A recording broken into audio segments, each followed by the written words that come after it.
the stickers here tell you the order of the order to do things in. So 1, you plug the machine in. 2, there's a red power switch on the back of the machine. 3rd step is you hit that power button. And the 4th step is this nap 2 button, which is to heat it up at a lower temperature because we use a thinner laminate than this one. And I don't know why it's different temperature, it just is. So then this number here will count up till it reaches, I believe, 250. That's the temperature that it heats up to. Once it stops going up, it will beep, but if you're not back here, you wouldn't hear the beep. So basically, you can look at this number here, and if it's not moving up kind of at a good clip, and it's sort of stopped, or if it's well over 250, because after it's heated up to 250 degrees, it flips over to how many feet have been run off of the roll, and the rolls are 500 feet, I think. So it is ready to go now. It is usually easiest if you have, actually let's just look over here real quick. If you take the jackets off all the books first, it's just easiest.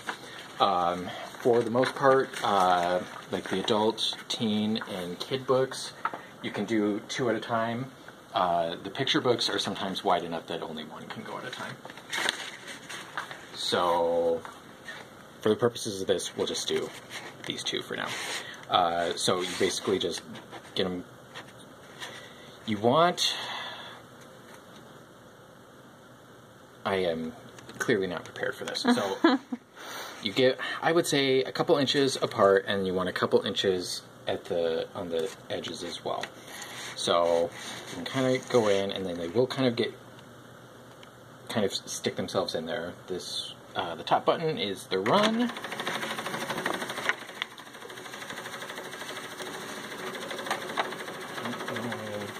Why? Sometimes it runs. So this is as slow as it goes. There is a speed dial here, but I don't really mess with the speed on it at all. But then as you come over here, you can see the cover coming out, covered in laminate, and then once it is past this line right here, you hit stop. So the start and stop button is the same button. There's also this reverse button that is supposed to be used to clear a jam. We have never had a jam, so we haven't had to use it. And then this guy just is like a little razor. It'll cut it off. Are you taking pictures? It's all kind of getting pictures out. And then let me find a good pair of scissors. So, scissors that are not regularly used on tape or anything sticky are best, because if there's sticky stuff on there, it tends to not cut very well, because you can basically just kind of knock it, and it's like butter. So, we do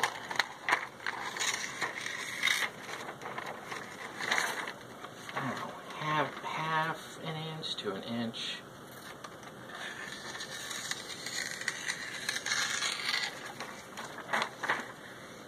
Because if we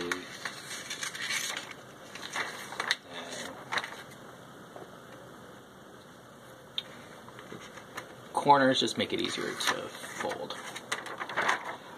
This stuff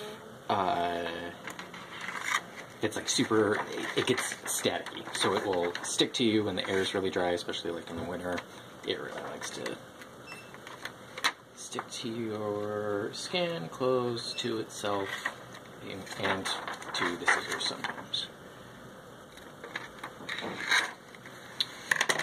So, that is kind of what it would look like pre-folding stuff. So then, it's usually best to just use regular tape because it's not. So then you fold over on the back end. Sorry, I can get this from underneath. So I typically do on the top and bottom, usually 3 pieces of tape.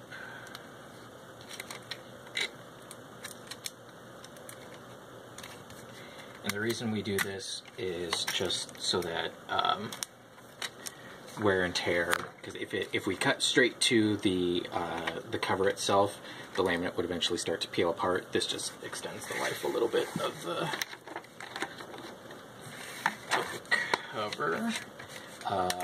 Usually just one on the side and then one kind of on the corner.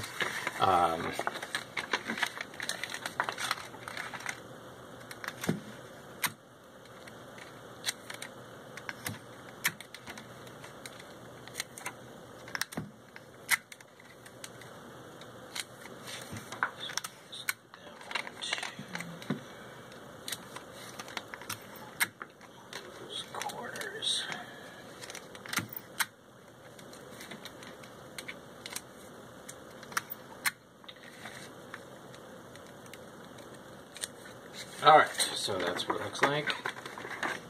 Everything folded over. So then, use the special heavy-duty tape with the fibers in there, because that lasts longer. Obviously, make sure that you're doing it right side up.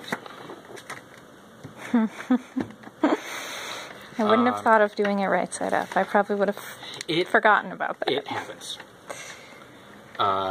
Typically, one side, you can usually get the crease pretty good on one side, and then the other, like you can sort of tell where the initial line was. Mm-hmm. Sometimes, if the cover was put on the actual book, like, you know, in the factory, crooked, then the whole project is kind of crooked. This one would probably be fine, but you can sort of see just the tension would kind of keep the book open. So, again, it's kind of hard to see, but you can sort of tell where the crease was on for the spine. So, I usually, everyone who has done this kind of has different methods. Like, some just kind of try to get a little bit of the crease on while it's already folded over the book, which I grew to like. Initially, I kind of liked having the hard crease before I even wrapped it around the book, but I got enough spines that were then off. So then, I think it works best to tape on the cover itself. Be careful, this guy, that metal part is really sharp. We did have a person for a while who actually preferred cutting it, which is totally cool. I would just use a different set of scissors than the ones you actually cut the laminate with, just because with the glue buildup on the scissors, it makes it hard to cut through the laminate nice and easy. So then just kind of wrap it over, and so then there's no visible tape on the outside of the jacket. Whoops, what am I doing? This is probably more than we really needed, but I would say at least probably 3-4 inches, because you want enough to hold it on there. There were times when we were low on this that we used way less, and they just didn't stay on very well, because this